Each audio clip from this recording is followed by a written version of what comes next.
Hello, this is Catherine, and I know I need to stop talking. Hello, loves, it's Saturday, or it's not Saturday, because you might not be listening to this on a Saturday. I mean, seriously, I've been doing this for over a year now. You'd think that I would get, like, the concept that you can listen to podcasts at other times. So either it's Saturday, yay, it's Saturday, or it's Monday. But maybe you're having an amazing Monday. So I hope wherever and whenever you are listening to this, that things are lovely. It's the end of half term, isn't it? Did we all survive? Did we all survive half term? I wrote a post last night on Facebook, which resonated more than I thought it might, because I was getting to the end of half term, and it is easier because my children are older these days, but I was definitely doing that stupid thing of scrolling through social media, and we only share the good bits, right? But everybody's good bits look really, really fucking good, particularly when you put a nice fucking filter on them. And so I was looking at scrolling through, and people like doing family days out and spending time with their children, and I was thinking, it's been quite a full-on week at work this week, and I was thinking about the quality time that I'd had with my children, and deciding that probably it constituted a maybe less than 7-minute period each day, which was mostly spent going, have you done your teeth? Have you put on your deodorant? Have you made your beds? Have you done your homework? So I'm not entirely sure it constitutes quality time, or nor indeed how I would filter the fuck out of that to make it look good on Instagram. Maybe I could try. But yeah, I do think sometimes social media can be a wonderful, wonderful thing, but if you're feeling down, it's a really good way to kick yourself. And that's kind of what the post that I wrote on Friday night was all about, which is like, we look at all these things and you know, hopefully people have had lovely moments and they're sharing these lovely moments because they really enjoyed themselves, but nobody ever posts the tantrums, nobody ever posts the family rows, nobody ever posts the rotting pumpkins all over their kitchen. I've got a pumpkin in my kitchen at the minute, which if I don't do something with it very fucking soon, it will be rotting all over my kitchen. So perhaps this is a sage reminder to me, most of all. The whole pumpkin thing's a total aside. Pumpkins are a very irritating vegetable, aren't they? And I know somebody's going to be listening to this going, they're not a vegetable, they're a fruit. Well, fruit or vegetable, they're very, very irritating because, you know, they look nice. Orange is a nice, vibrant colour for this type of year, but then they're so difficult. It's like butternut squashes. Have you ever tried to cut up butternut squash? It's such an unreasonable vegetable. I feel like whenever I try and cut up a butternut squash, I feel like I'm wrestling with a butternut squash. I'm like, this is ridiculous. And I think the same is true of pumpkins, because you think, well, certainly I think, you know, your purpose in life is to be carved. Now, I know that's not actually a pumpkin's purpose in life, but it should be to all intents and purposes, because when does anybody use a pumpkin at any other point in the year other than to carve them? So they should have like bred into being easy to carve, right? I'm sure that's completely how plant husbandry works. They just become more malleable and easy to cut. But they're absolute fuckers, aren't they? So you get your pumpkin. First time I got a pumpkin to carve, I was like, it's going to be a breeze. I was imagining my filtered Instagram feed as I pulled out the knife. And then I was like, I mean, there's not even like a nice easy bit to chop off at the top, is there? It's not like a pepper. With a pepper, you can slice on the side and the top comes neatly off and then you flip out the seeds and you're done. With a pumpkin, you're like performing internal surgery from the moment you start, and then you're like cutting into it. And it's really hard, and then you don't want to cut through the sides because that's going to ruin your carving. I mean, I'll be honest, my carving's pretty shit. That probably, if anything, would enhance my carving. And then you prise the lid out, and then there's this hell of like innards of the sticky seeds, and then even the fucking seeds don't want to come out, and you're like, oh my god, again, this is your whole purpose. When in the history of time has anybody opened a pumpkin and gone, fantastic, I'm going to leave these seeds here? Never. The answer is never. So you're in there with your hand. The first time I did one, I was like, oh my god, this is like, I feel like I'm birthing a cow. This is ridiculous. And then you finally get all the fucking seeds out and they stick to everything and they get everywhere and stuff. And then you're like, okay, well, now we're on to the fun bit, kids, except it isn't fun, is it? Pumpkin carving is not fun. Pumpkin carving is hell, because you try and draw your design, except your design looks like shit, because if you're anything like me, you see all these amazing designs and you're like, it's easy, I can do like a spider on a pumpkin. No, you fucking can't. And then you use these piece of shit carving tools, which wouldn't be able to carve fucking butter, let alone through the thick, fibrous husk of a pumpkin. I mean, I feel like I need a bloody chainsaw to go through the side of a pumpkin. And then you cut the wrong way, and then the kid's like, you cut off the pumpkin's tooth, he's not going to look the same. And fuck my actual life. As you can probably tell, I don't like pumpkin carving.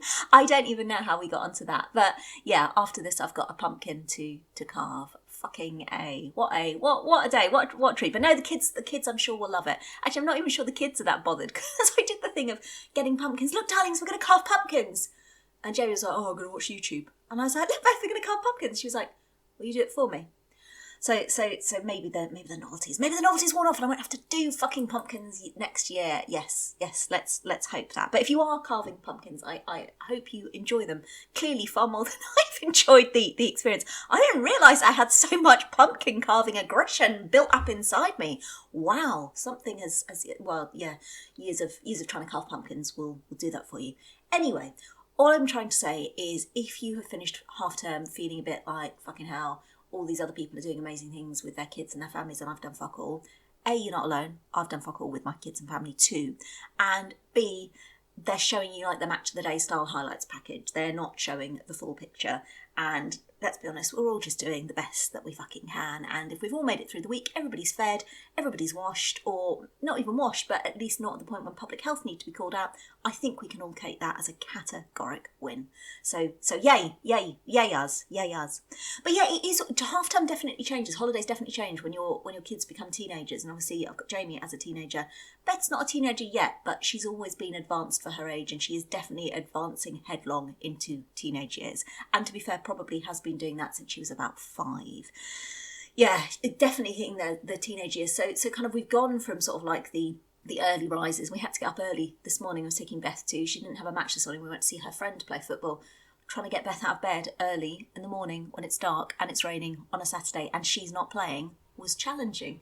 That's a good word, isn't it? How was your morning? Challenging. That was how my morning was. It was challenging. But yeah, you kind of go from the early rises to you're dragging them out of bed instead. And then they start to take on this kind of like a weird, they almost go a little bit nocturnal. Are there studies? David Attenborough, if you're listening to this, which you almost certainly won't be, but if you are, before you die, and God, I'm very worried about the Queen. Is anybody else worried about the Queen? The thought of, the Queen and David Attenborough, I just feel like they're constants in an uncertain world. I literally don't know where my mind is going today. How have we gone from pumpkins to David Attenborough? It's magical. Anyway, David Attenborough, if you are listening to this, I do think you should do some kind of documentary on what the fuck goes down with teenagers. Because it is like they become part nocturnal, and sometimes the only time I see Jamie is when he shuffles into the kitchen wearing his dressing gown, which I think he's worn all week.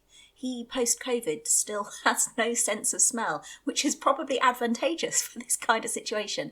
And just kind of shuffles in and sort of wanders into the fridge and then stares in there and then gathers a collection of things which he fills his dressing gown pockets with, like a squirrel filling its cheeks with nuts, and retreats to the darkness and the solitude of the room with his computer in. So yeah, it's very strange. Got no fucking crockery. Half term with 2 teenagers. Literally no fucking crockery. I'm like, where's the bowls? Where's the plates? Where's my whisk? Who the fuck has taken a whisk to their room? Oh yeah, I needed the whisk. For what? For what purpose did you need a whisk in your bedroom? I don't want to know. There are some things about teenagers that I do not want to know. And then they do that brilliant line in very, very dry sarcasm, and you feel stupid. I feel very stupid quite often talking to them. But you know what? They're all so fucking lovely. And I said this before on this podcast, but certainly when my kids were little, everybody's like, oh, you wait till they're teenagers, which is really, really, really fucking unhelpful to say that to somebody who feels like they're going to die through sleep deprivation. And I'm not exaggerating. I genuinely did think that I was going to die. And to be honest, I didn't even think it was a bad thing, because I thought, well, at least when I'm dead, I'll be able to have a rest. That was how I felt parenting small children. But loads of people very keen to tell you, oh, you think this bit's bad? Just wait till they're teenagers. And don't get me wrong, there's plenty of time for mine to go off the rails, but I do think in the interests of balance, they're fucking lovely. Honestly, they are so good. I mean, I'll give you an example from this week. So Jamie's 14. He is a strapping 14-year-old lad, as I say, typically nocturnal, likes to wander around in dressing gowns and raid fridges and not a lot else really. But this week, so I told you last week about how we had another cat crisis. Standard every fucking week is a cat crisis when Brexit. For new listeners, we like a comedy name for cats in our household, which is really funny when you name them and really unfunny when they're suddenly bleeding heavily and you have to phone the emergency vets and you're quite upset and then you have to announce that your cat's name is Brexit. Fucking hell. Didn't think that one through at all. Anyway, Brexit's recovered really well. She had an injury last week, bleeding from her thigh. They put a staple in, sorted her all out. And because she didn't have a cone of shame on, random aside, Mr. I Know I Need to Stop Talking has bought us now a spare cone of shame for the house.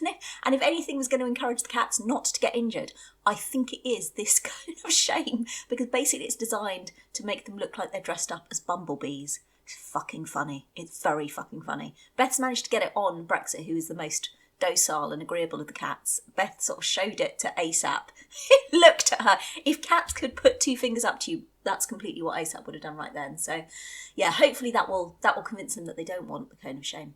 But because Brexit didn't have a cone of shame, she mangled about with this staple that she had in, and the wound had healed, but I was looking at it going, oh, I wonder if you've mangled that staple right into your flesh. So I phoned the vet and said, I know she's not due back for another couple of days, but I think you probably would want to have a look because it's probably easier to get it out now than when she's really shoved it in there. So they said, fine. They said, we've got an appointment on Friday, and I had a meeting that I couldn't move. So Mr. I know I need to stop talking said, no problem. Me and Jamie will take the cat down. Beth was playing football on Friday. So they said they'd take the cat down. My stepdaughter was staying, so she dropped them down. She drove them down to the surgery. So I'm sat at home, and as I'm sat at home working, the heavens outside, it absolutely chucks it down, like proper, that kind of like really fat rain. This was such fat rain, and it was coming, it was a very aggressive fat rain is what it was. And I thought to myself, oh, glad I'm not outside in there. About 10 minutes later, the doorbell went, and it was Mr. I know I need to stop talking and Jamie, and a furious Brexit. Because what happened is they'd got to the vets, Mr. I know I need to stop talking had gone in with Brexit. The vet had taken a look and said, yeah, there's no staple there. This is important, you see. Brexit had taken the staple out by herself, so she didn't even need to be at the fucking vets. So, okay, done nice and quickly. So they're like, right, we'll walk back. It's only about a mile away, the vets from our house. They start walking back, and that fat, aggressive rain comes down like a fucker. And they are absolutely drenched. Mr. I know I need to stop talking Jamie, and of course the cat, because cat cases have got a roof on, but they're fucking shit protecting you from the elements because you've got through draft, haven't you? So there's rain flying through. So they get back, they're all absolutely soaking wet. I'm like, oh, you look a bit wet. And Mr. I know I need to stop talking was like, that's not all. So Brexit, clearly, understandably, deeply unhappy at being out in this fat, aggressive rain, had decided that in a time of crisis, the best thing to do was to shit herself and piss herself as well. So she was therefore trapped in a cat carrier full of shit and piss, which, you know, not her fault. She had clearly then managed to sort of embalm half her body in, and she's got quite long fur, has Brexit. So I'm sat then on a very important work meeting on Zoom trying to keep a very straight face, while to the left of me, Mr. I need to stop talking and Jamie are bathing a furious Brexit in warm water from like, kind of like the feet up to sort of her middle to get off the shit and the piss. And yeah, fun family. So you see, when you see the Instagram feeds of, oh, look what we did, that's what I should have been posting. My shitty, pissy covered cat, bless her. She's fine now. She's no worse for the experience, and she's not wearing a cone of shame in the shape of a bumblebee. So woo! Let's all take that one for a win. But that's a great example of where Jamie is just brilliant, because he just came back. He was so sanguine. I was like, you look a bit wet. He said, he sort of looked at me with a bit of wonder, like almost like he hadn't noticed. I went, oh yeah. Yeah, I'm a bit wet. Yeah, it was a bit wet. He said, it's all right, though. I said, was everything all right? He said, yeah, Brexit's covered in poo and wee, and it's all in the cat carrier, and we're really soaked. But it's fine. And that's a great thing with Jamie. Everything's fine, and it's delightful. He's such a joy. But I don't remember being such a reasonable teenager, and I'm pretty certain from conversations with my parents, they don't remember me being such a reasonable teenager either. I think I was a bit of a dick. And, you know, maybe it's people like me that give teenagers a bad name, but yeah, I think I was... I can vividly remember one of my all-time teenage lows, which is stuck in my mind, I think, because I'm ashamed of it, was when I think my mum was trying to help me. I can't remember. I was upset about something, and I think my mum was, like, being really kind, really patient. And one rule in our house when I was growing up, you did not swear. There was no swearing in my house. And which perhaps explains why I've got such a fucking potty mouth now. But there's no swearing. My mum didn't like us swearing, and so we respected that. We didn't swear at home. But this one time I was upset, I was crying, and my mum was being incredibly patient and incredibly reasonable. And I still now remember.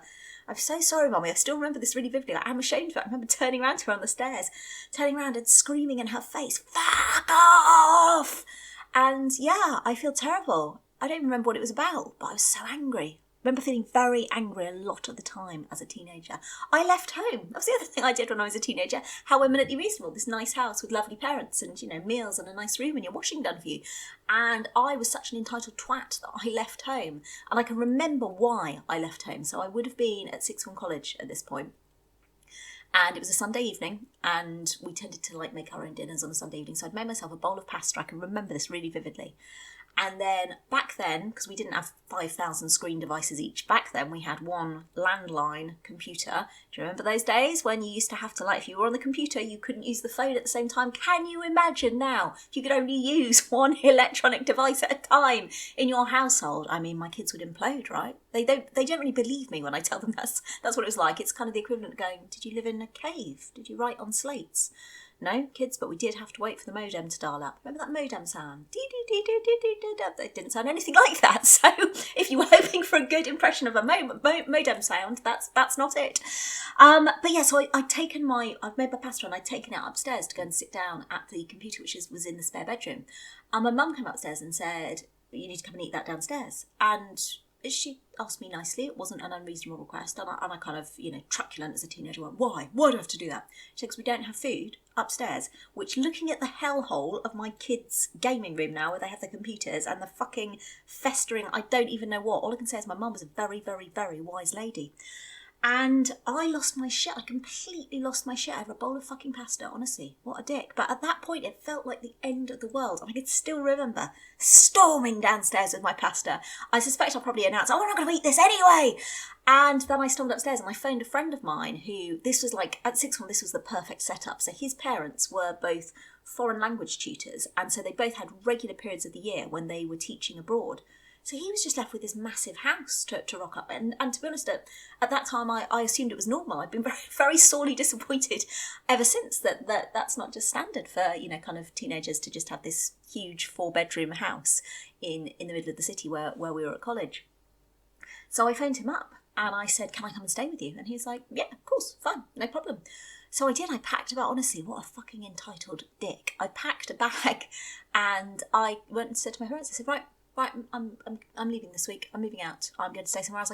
I probably said something dramatic like, I can't stay here with you any longer. It's too much. It's too much. It's like all teenagers are like they're in some kind of Shakespearean play, isn't it? It's too much. It's too much. Out, damn spot. That was me. I was the damn spot getting out the house. And so I went to stay with my friend for the week. And yeah, as a teenager, I was just like, yeah, look at me, I'm so cool. I thought I was so cool. That this will give you an indication, when I say I was so cool, it's giving you an indication of where maybe I fell on the cool scale when I tell you that when I got to my friend's house, because he was a boy, me and a girlfriend of mine came up with the bright idea that I would hang tampons from the light fittings in the house so people coming in would know there was a girl there. What the fuck? Me? What the fuck? I don't even know where to start, to be honest. And yeah, so I went and said that. And well, as I say, as a teenager, I thought it was all that. And now as a parent, I'm like, oh my God. And it breaks my heart a little bit to think about probably what I put my parents through that week, even though they knew where I was. Like, what a dick. What a dick. And then I remember coming back on, I think, the Friday night. So, it was a very middle class version of running away. I wasn't like dragging a suitcase. I got my dad to drive me to the station. And then I stayed for the week and I was like, okay, well, I'm going to come home because, Sunday roast on Sundays. And then I came back on the Friday night and I remember that my mum had made like my favourite meal, yellow chicken, which is family folklore. Yellow chicken's the fucking best. It's the best. Yellow chicken. And R.I.P. Sarah Lee. Do you remember Sarah Lee Danish pastries used to get? It's like a cinnamon type pastry. Oh my God, it was the best. You can't get them anymore. I've tried, with icing on the top, and you'd have it warm with ice cream. Oh God, I really fucking fancy one of those now. And yeah, I mean, how lucky was I? I should have been grounded and sent to bed with that cold fucking pasta I hadn't eaten the previous Sunday night. I don't deserve my parents sometimes. I really don't. So I was a total dick. So if people are basing their views on teenagers on what I was like, then, I say fair enough. But yeah, my two are great. Jamie in particular is such a joy. So I just like to redress the balance sometimes. Do like to try and redress the balance a bit. Not all teenagers are dicks. I definitely was a dick. Other excitement this week, as I told you last week, got my oven cleaned and it's blown all the electrics in the house and I fucking wish I was joking. So I was working away on Wednesday, so I left Mr. I know I need to stop talking and the kids here, and sort of got back in the evening quite late and he was like, the oven's cleaned, and I was like, oh my God, I can't wait to see it. And I was like, running in the kitchen. He was like, no. And I was like, what do you mean no? What do you mean? What's happened? He said, well, the oven is very clean. And I was like, hooray, that's like literally the entire point of what I was hoping they were going to do. This is amazing. He said, yeah. And they managed to break the oven, so now every time you open the bottom oven, it blows all of the electrics in the house.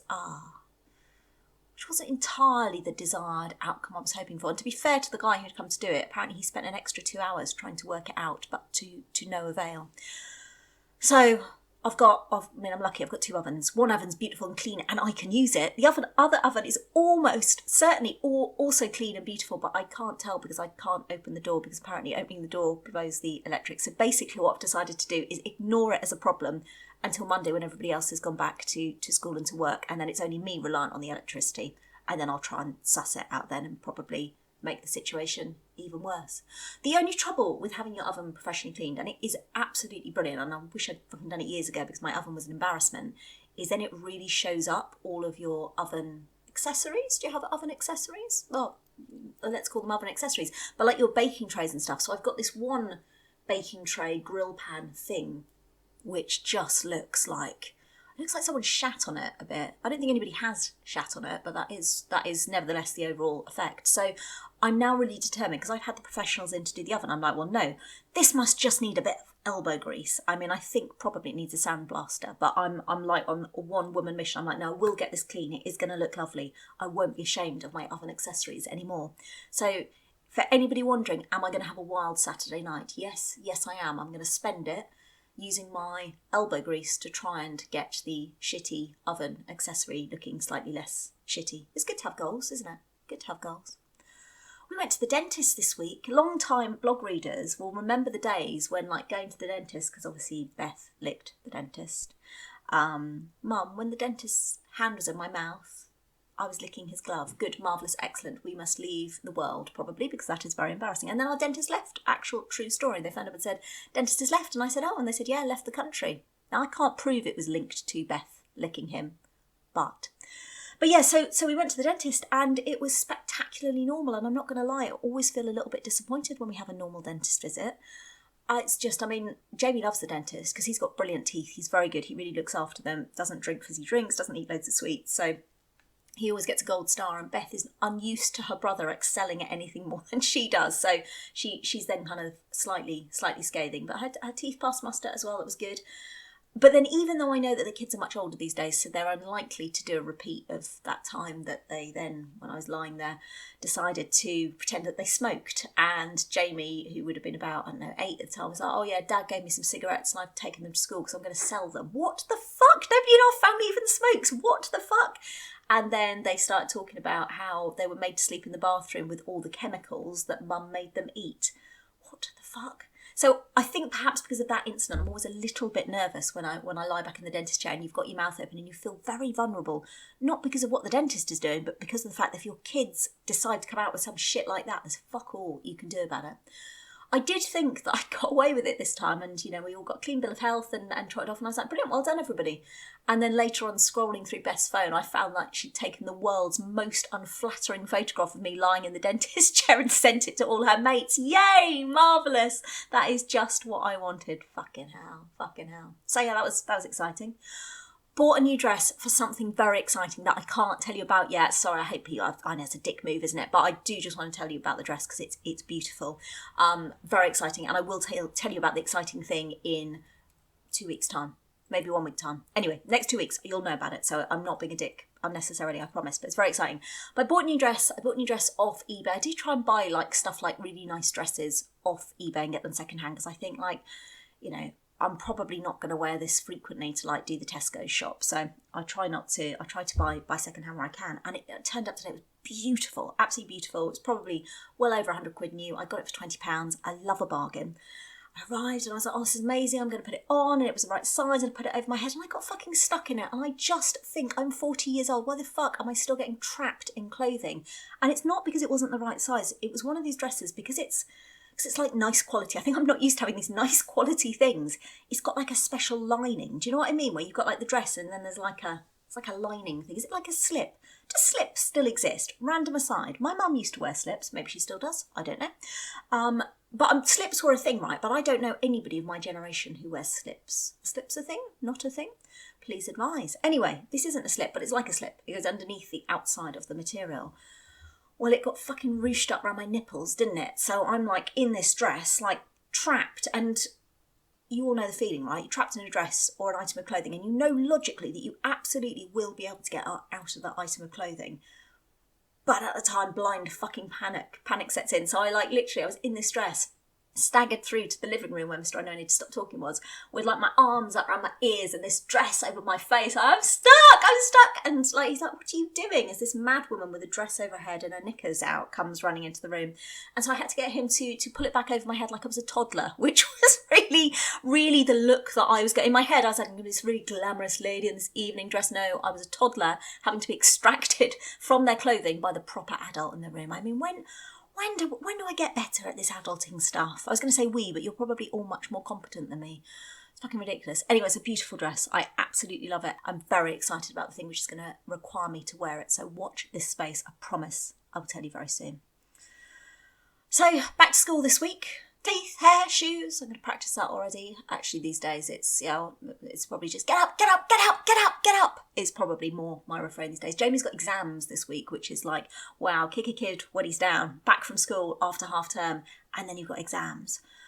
But he's so chilled about it. I remember being I was a very obsessive student, I would say, which is how I achieved my straight A's, was basically studying every waking hour that I wasn't busy screaming at my mum or leaving home, which, that's a packed schedule for a girl to work around.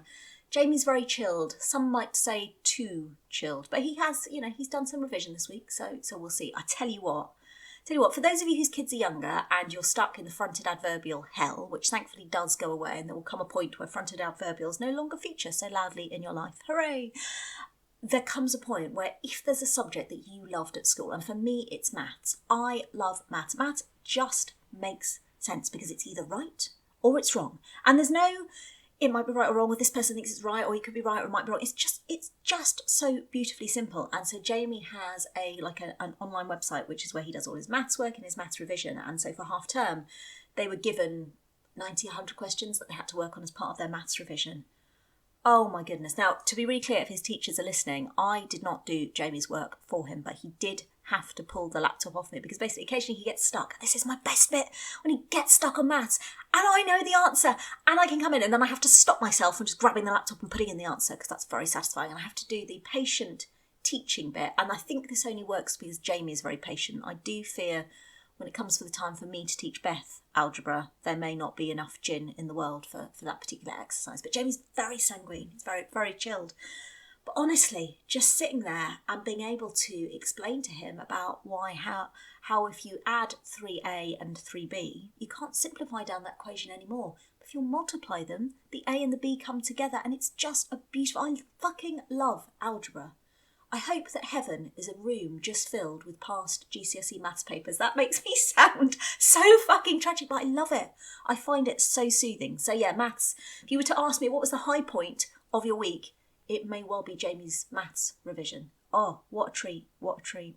Well, I'm off to spend my Saturday night trying not to open the oven, trying to get shit off my shitty oven accessory. Oh, carving a fucking pumpkin, for fuck's sake. Beth's friend is coming over tomorrow night because apparently they want to go trick-or-treating. Is it trick-or-treating or trick-and-treating? I was saying this at work the other day and got laughed at by people. Trick-and-treating? Trick-or-treat? Well, that thing where you go around and knock on people's doors, but only if they've got pumpkins outside. And fair play to everybody who has got a pumpkin outside their house. Newfound respect from me in terms of those fuckers. Unbelievably difficult to carve. So yeah, that's going to be my wild Saturday night in, losing my shit at a pumpkin while I hurl pumpkin seeds all over the kitchen. And yeah, happy half term, woo! Maybe I'll put a nicely filtered Instagram picture of my pumpkin on social media at the end with hashtag fucking pumpkins. Fucking pumpkins. Yeah, fucking everywhere. Someone needs to breed them. Just make the seeds come out. There's no purpose to the seeds. Get the seeds out the pumpkin. Oh, God. Anyway, I hope you've all had nice weeks. I hope you're all looking after yourselves. I hope nobody's had to carve too many pumpkins. Whatever you did with your half terms, I'm sure you did a fucking brilliant job. Teachers, best of British, going back to school tomorrow. Hopefully the government haven't completely rewritten the national curriculum, although, based on track record, let's not rule anything out. You're probably all going to be teaching in Dalek from next term. So good luck with that when they move the goalposts once fucking more. But yes, have lovely weeks, my loves. Look after yourselves. Take care. I'm off to carve a fucking pumpkin, for fuck's sake. Love you all. Take care. Bye.